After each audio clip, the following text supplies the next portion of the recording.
Sir, put your hands on top of your head. Go ahead and go to your knees. I understand somebody's been shot inside the house. She was found with a single bullet to the head, her husband calmly admitting he had lived beside her corpse for 4 long days. What kind of man calls that mercy? Tonight's interrogation doesn't just explore a killing, it dissects a performance. Dave Meyer paints himself as a grieving caretaker, but the evidence whispers something colder. Coercion, control, affairs, and a carefully rehearsed story told to detectives who aren't buying the script. I killed my wife. You just tell us what happened, Dave? This goes back 11 years. This video peels back the layers of contradiction, exposing how guilt can be disguised as love and how a handwritten note, "No more pain," may have been less about Suzanne's suffering than Dave's desire to escape responsibility. You'll hear the voices of family who refuse his narrative, of clients who reveal his darker side, and of investigators who piece together a puzzle Dave thought he had solved. I just was in shock when I sat in my house and just tried to not focus on what I'd done. I'm thinking something set him off. I mean, how do you shoot somebody, I'm assuming in the head, while you're rubbing their back? How do you do that to somebody you love? Is it justified? No. Do I feel guilty? Hell yes. Stay with us, because what begins as a husband's confession turns into a lesson on manipulation, hidden truths, and the lies killers tell when the dead can't speak for themselves. He used to make her have with other men, and he would videotape it. In a quiet Utah neighborhood, police arrived to a chilling confession. Dave Meyer, a 6'9" man, stood outside his home, hands raised, admitting he had shot his wife Suzanne. What disturbed investigators most wasn't just the single gunshot that ended Suzanne's life, but the fact that her husband lived in that same house with her body for 4 days before making the call. It was a scene frozen in time, where grief, guilt, and something far darker lingered in the air. Well, I got called here today on a Saturday, and Sorry, man. no, you're okay. Maybe you can kind of tell me kind of what's happened. Yeah, I killed my wife. Who's your wife? Suzanne Meyer. Suzanne Meyer. You just tell us what happened, Dave? Yeah,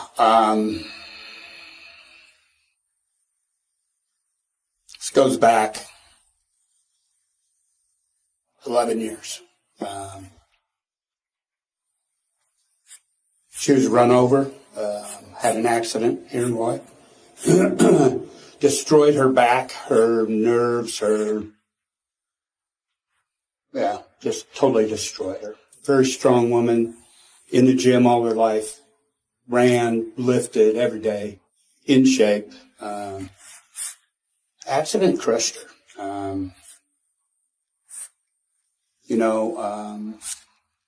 She went to doctors. She finally ended up having some bars put in her back, some steel bars. However, she was never out of pain. This and that medication didn't do any good. She's fought that for 11 years. And finally she had enough. She, here 6 months ago, through injury here and there, she just couldn't go to the gym anymore. She couldn't run anymore. That was her life. That was everything. We lived in the gym. As Dave explained, Suzanne had suffered for years after a devastating accident. He painted a picture of a strong woman, once a bodybuilder, reduced to constant agony. But the way he spoke calm, almost rehearsed, suggested more than mercy. His story echoed the lines of countless suspects who blur compassion with control, love with ownership. To the detectives, it wasn't just a man grieving a broken wife. It was a man who might have been broken long before the trigger was ever pulled. And she used to tell me all the time, if it weren't for my dogs, not me, the dogs. She here in the last freaking month, she'd tell me, here's a strong woman who and I just watched her crumble. She would go to the doctors and automatically they would see she's on. And of course, they didn't give her enough to take care of the pain. It was always to dull the pain. Well, back pain is, she couldn't even bend over to pick up anything off the floor. Finally she reached a point. She said, please just help me. I couldn't do it. And, it probably went on for a month where she just kept asking me to and her misery. And I'm not sure when. I don't know if I've been in shock. I don't know if I've been. I don't know. And I think it was Tuesday or Wednesday. We were laying on the bed, and she said, "Please." And she said, "I don't want to live with this pain anymore." And so she was laying half on the bed, half off, and I was rubbing her back, and she said, "Please." I took the pistol, and I was rubbing her back, and I shot her. I guess I went into shock, and I don't know, for 4 days, 3 days, I don't even know. I didn't sleep. I slept odd, just in the couch, on the chair. I just kept the bedroom door closed.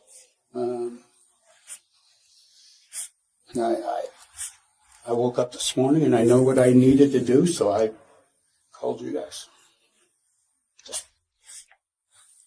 Sounds like that accident was a nasty accident. Oh, it was. It was horrible. I can't imagine. I can't imagine being in pain for 11 years. Oh, yeah. And she was. You'd ask her friends at the gym. She stuck it out for so long and worked through the pain. Here this last 6 months, it got to her. She just couldn't do it anymore. She was tired of getting blown off by doctors. Any doctor she'd go to, first thing they look at it. And nobody'd help her. She'd get shots in her back. It didn't do any good. We got her on some kind of meds. It was a long release. Well, didn't do any good. So. Dave, did you stay in the house since that time? Yes. Yes, I might have gone to the store to get the dogs some treats or something. I don't know, but I don't know. I don't know. I guess I was in shock. I don't know. Yeah, I didn't go anywhere. Made the store. Just beyond the store, nowhere else. Then came Suzanne's sister, her voice cutting through Dave's calm facade. Suzanne, she insisted, never wanted to die. She had plans, she had packages still arriving, and most of all, she had no intention of abandoning her family. The so-called mercy killing now looked more like a selfish act, a decision made not for Suzanne's peace, but for Dave's escape. Behind the quiet confession, the cracks in his story began to widen. Are you okay with talking to me? Yeah. Okay. So, really, right off the bat, I just want to let you talk. And I know you probably got a lot to say. So, and then I'll just ask questions as we go. Okay.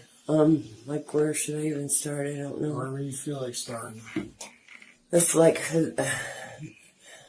my sister did not want to die. There's no way in hell. This is a bodybuilder who has made plans, still has Amazon packages coming. My mom's dying. She wouldn't have let me do it by myself. That is my sister. Yeah. She did not want to die. And it wasn't a car accident. It was she was jogging and a bicycle hit her. It wasn't a car accident. And when was that? Do you know? It's been 7 years ago. No, before we got together. Oh yeah. So it's been about 10. Probably right after she got with the murderer. Okay, so let me ask you this. Did she ever say to you, that she couldn't deal with the pain and she wanted to die. No. No. She said the pain is horrible, I can't stand this, I don't know what to do. But no, I did not want ever. You said you took the pistol and shot her. Mm-hmm. What kind of pistol is it? The 9mm. I know. Is it a what's the brand? Smith & Wesson. Smith & Wesson. And where did you shoot her at?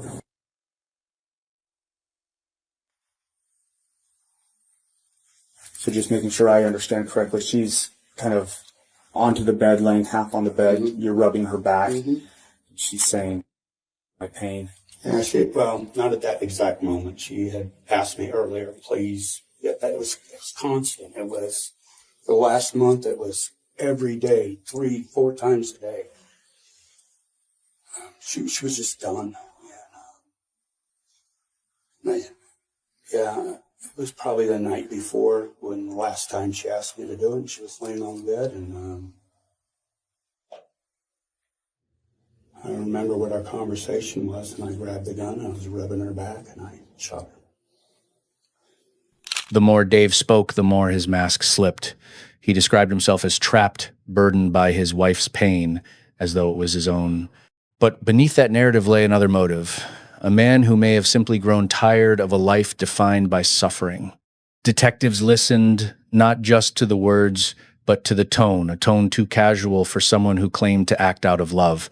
What began as a confession of mercy was unraveling into something much colder. It was the night before she asked you to do it, I think, so like Monday night. Yeah, Monday or... Yeah, it was constant, it was a constant part of our conversation. She told me constantly if I didn't have my dogs, I would... Oh, it wasn't me, it was their dogs. I just couldn't stand to see her suffer anymore. It was horrible. It was all the time. It was every day, every morning, she couldn't do things. She couldn't ride in a car for more than an hour. She couldn't fly on an airplane. She couldn't stand. She couldn't sit. She couldn't work. It overwhelmed our life. Her back injury overwhelmed our life. Everything we did, everything, we couldn't do things because of her back. David, I think when you called into the dispatchers, I think the notes were that you said you choked her? No, oh. Not at all. I called into dispatch and she asked me, I gave her my address and she asked me what happened and I said, I shot my wife. Oh, okay. And she said, is she alive? And I said, no. And she said, do you have a weapon on you? I said, no, it's in the bedroom and I'm outside. She told me to wait for you guys to get there and put my hands above my head. Okay. I didn't choke her. Okay, I thought I saw some note about choking. As far as you know, was she ever choked at all? No. Okay. Yeah. How long have you guys been married? 12 years, 11 years, 12 years. 11 or 12 years.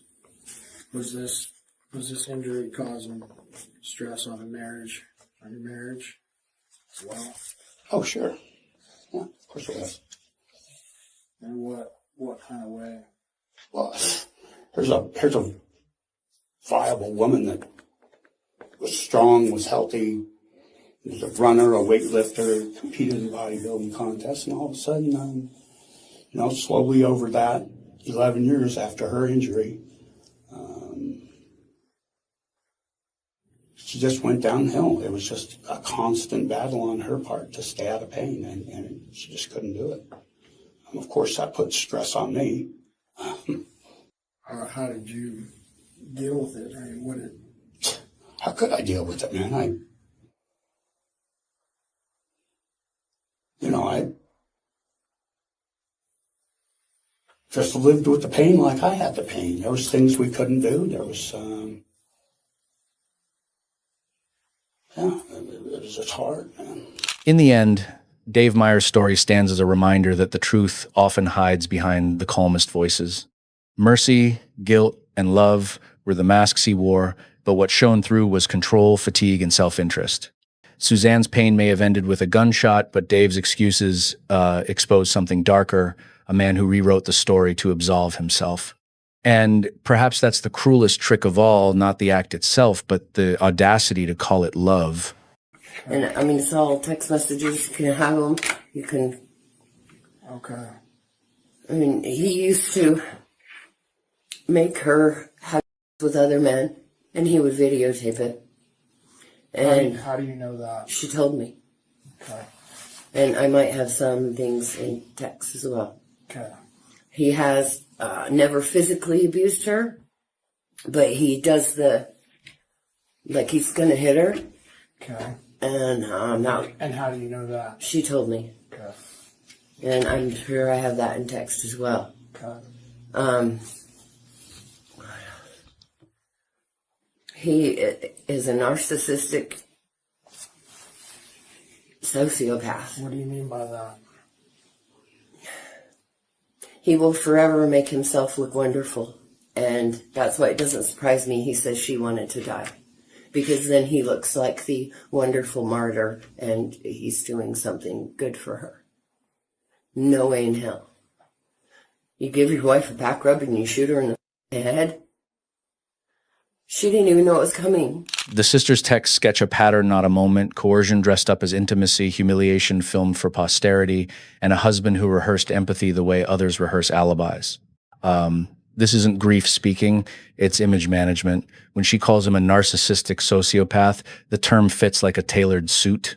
Mercy becomes branding, and the script writes itself: saintly caregiver, tragic decision, clean conscience. Only one problem: Suzanne never auditioned for that role. He said that she was really mean. And he said he just had to blow everything off that she said to him.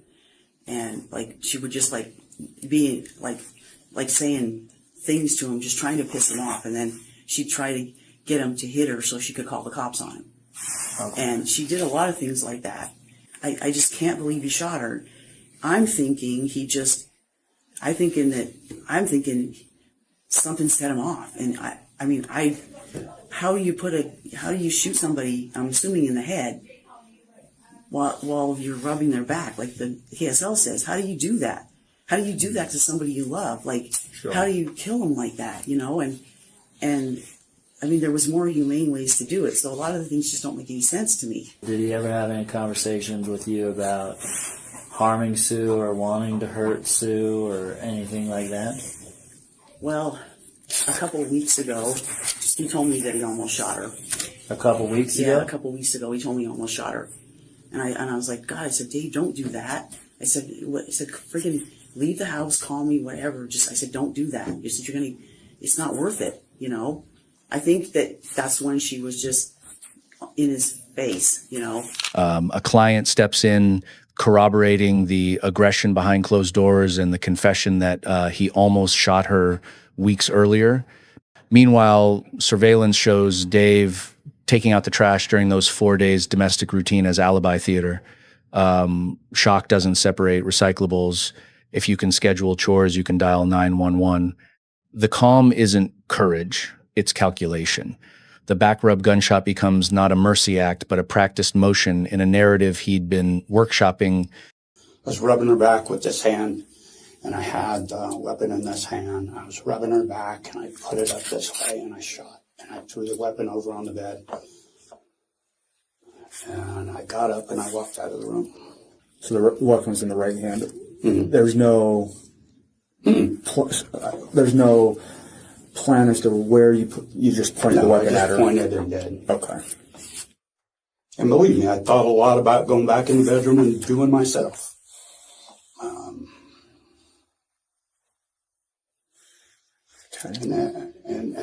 I can't do that. I have to take responsibility for what I did. If there's, she's talking about just. Did she ever mention that she maybe just? Oh yes, yeah. 2-3 times a week, she told me if it weren't for my dogs, I would. Do you know why she wouldn't herself then? If she didn't have those dogs, she'd have done it. long time ago. Only thing kept her whole life was into those dogs since, you know, her life was the gym and the dogs. It's the reason they're a man's best friend. Oh, they are. That's exactly they really it. are. Yeah. We would do anything for dogs. Yeah. She would do her thing in the gym, I would do mine. And, you know, and then probably 6 months ago is when she just wasn't able to do it anymore. She just could not freaking do it. It took every bit of strength she had to walk the dogs. And that was her priority for the day, was walking those dogs. Yeah. Let me rephrase my question. 6 months ago, you guys stopped going actively every day. She did. I kept going because I was training people. So that was kind of a added income for us, which we didn't have because she wasn't working. But she had been to the gym since then? Maybe a few times, maybe half a dozen times, spread over, Okay. you know, 3, 4, 5, 6 months. Did she have a cane? How was her mobility? She was able to walk freely? Yeah. She wasn't in a wheelchair? No. Okay. Did she ever go to like physical therapy after the injury? Yeah, after the injury she did for a long time. And how long has that been? How long has she stopped going there? Probably a year after she was injured. Okay. You know, it wasn't doing any good. So maybe 10 years ago she stopped going going physical therapy. And when she had her little injuries, like her bicep tear and her rotator cuff tear, she went to physical therapy for a couple of weeks on both of those, but it's not for her back. Do you know who her therapist or physical therapist was? No. Do you guys have a history of like arguments? No. Fighting? No. No? How would you describe your guys' marriage? Very good. Yeah? Yeah. You know, we were married. She kind of did her thing. I did mine. And, you know, once we lost the gym together, that was, you know, that was kind of weird. What's that, Dave? You said it was kind of weird after. Yeah, it was weird not working out with her anymore. I mean, that was our whole life together. You know, and she just couldn't do it. Just, you know, she might be able to do it, but she was in so much pain afterwards, it wasn't worth it for her. Was there anything that you would like to tell us additionally that you may? No, not really. I mean, you know, I did it. I'm guilty. I can't say any more than that, right? I mean, I did it. I don't dispute that fact. Inside the interview room, Dave recycles the same lines. Perfect marriage, little conflict, pain is the only antagonist. But contradictions sprout affairs, stage dominance, a life of control, masquerading as caretaking. He keeps the spotlight on her back while the camera pans to his motive. When "no more pain" appears scrawled at the scene, he admits it's his handwriting. The note reads less like a eulogy and more like a permission slip to himself. But I was so afraid my husband was going to find out that I was seeing Dave. I saw him like from February 15th through the end of October 21. Like you guys were having a relationship? Yeah, February 18th through what? Yeah, the date's on there.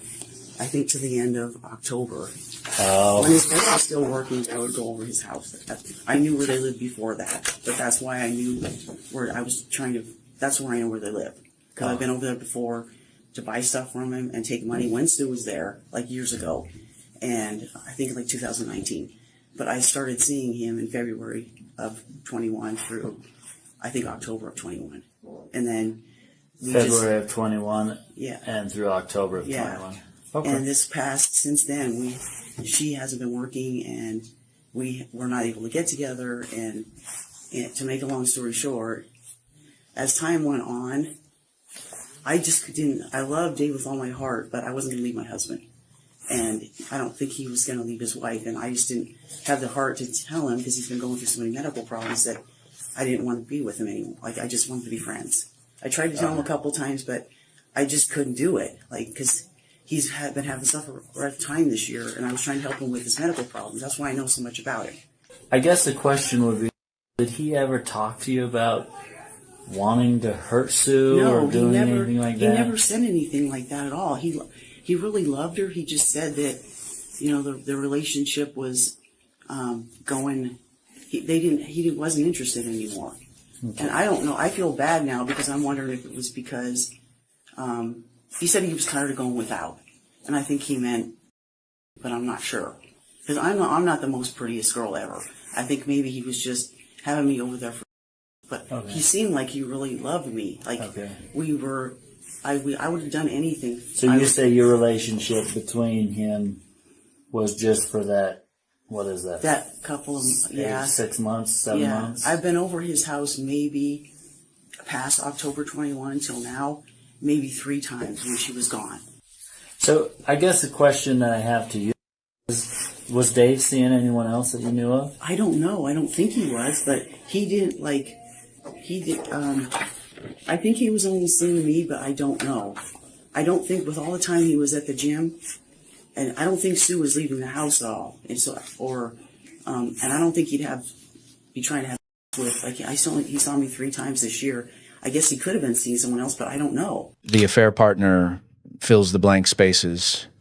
Months of clandestine visits, a romance he narrated as salvation while keeping his vows in a storage locker. She recalls him saying Suzanne would be gone soon. That phrase is the true timeline intent preceding opportunity. In homicide, future tense can be the loudest piece of evidence. The facade of devotion cracks, revealing a man auditioning for sympathy while rehearsing an exit. Yeah, and I don't necessarily mean like about that, but just in general, like if there's, is anything that may be important for us to just kind of understand or know pertaining maybe the marriage or what certain struggles you guys maybe had, or if there was outside influences, anything to that effect is what I'm kind of referring to. Okay. Just, like I said, we're pretty private people. We had friends at the gym, but did we have people over for dinner? No. Did we go over to anybody's house for dinner? No. We just didn't. It was just us. And living with our pain. How was your mental health that day? Would you say you had clear mind? Yeah. Yeah. Okay. Like I said, this is pretty hard to process. You understand. We do, yeah. I did something horrible, and I understand that. And, my mental state that day, I'm sure it was good all day. I mean, I've lived with this. She's lived this. We've lived with this for 10 years, more than 10 years. I think it's been 11. I just want to reiterate, Dave, we're not looking to, I don't want to repaint anything in your, Oh, believe me, it's there. I know. And I just want to travel, kind of walk. I have to try to put myself back in time and try to retrace some steps and kind of go from there. So I apologize if please don't feel like I'm. I understand you have a job. Yeah, be patient with us. That's what we have to just understand and what happened. It's pretty cut and dry. I told you what happened. Yeah, sure. And I told you the why. Anything past that, I don't know. My brain's so jacked up right now. Just down there at the house. They've a couple officers down there. Right. They've located a couple no more pain written on Yeah, that was me. That was you. Yeah, that was okay. Me. Yeah, that wasn't her. Okay. I didn't know what that was from. That was me. By the time detectives connect the notes, the texts, and the testimony, the mercy varnish has peeled away. In March 2023, Dave pleads guilty. In May 2024, he's sentenced to 15 years to life. He gets credit for days served, not for the 4 he spent living beside a body. Justice moves slowly, but when it arrives, it reads handwriting. And this time, the only script that matters is the court's. Stories like this pretend to be about love and mercy, yet they're really about authorship who gets to write the ending. Dave tried to ghostwrite Suzanne's final chapter, then signed it "No More Pain," as if the dedication were to her and not to himself. The sentence, 15 years to life, won't restore a life, but it files the manuscript under its proper genre, not tragedy, but control. The lesson isn't subtle. When care becomes theater and empathy becomes branding, someone is always rehearsing an alibi. Keep creating, keep questioning. Storytelling is a long road, and the truest drafts are the ones that survive cross-examination. Like next time when another narrator swears he's the hero, listen for the future tense.